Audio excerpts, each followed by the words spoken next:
Hi, I'm Amy Woodall with Durability and Design magazine.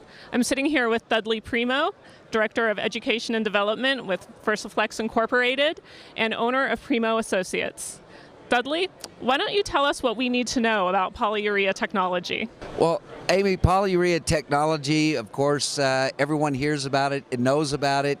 They just need to keep in mind that it is a technology and not a product or a material.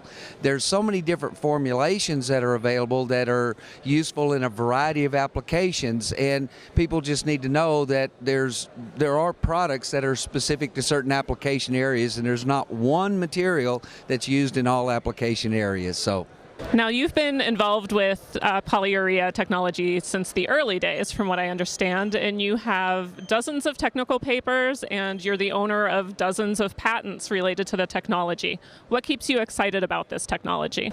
Well, one minor correction is that I'm the named inventor on many of the patents. I don't actually own them, unfortunately. Otherwise, I may not be here. Okay, so what keeps me excited about the technology is that I can see the excitement in people's faces that are using it or that they see it for the first time, as well as seeing all the unique application areas that polyurea is going into.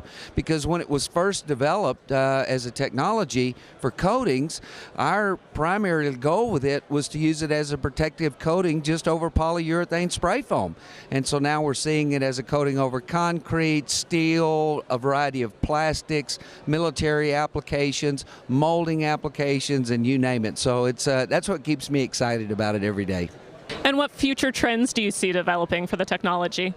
Many of the future trends that are going to happen relate to some of the unique raw materials that are actually being introduced, as well as us finding raw materials that have been available out there for years, but we've never used them in polyurea systems, and now looking at these products in polyureas that offer some very unique performance characteristics or allow polyureas to get into application areas where they traditionally have not been used in. So those are some of the future things that we see with the technology.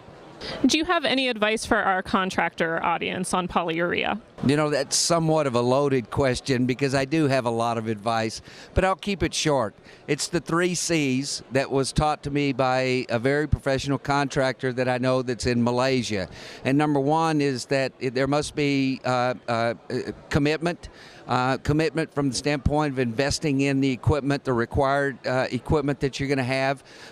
Competency from the standpoint that you need to go to the training. You need to keep up with the technology advancements, not only on the products, but also on the equipment and various surface preparation techniques. And last but not least is character. Don't just try to get a job just to have a job. Do the jobs right. Keep up with the industry, keep up with the training, and develop those relationships with the suppliers.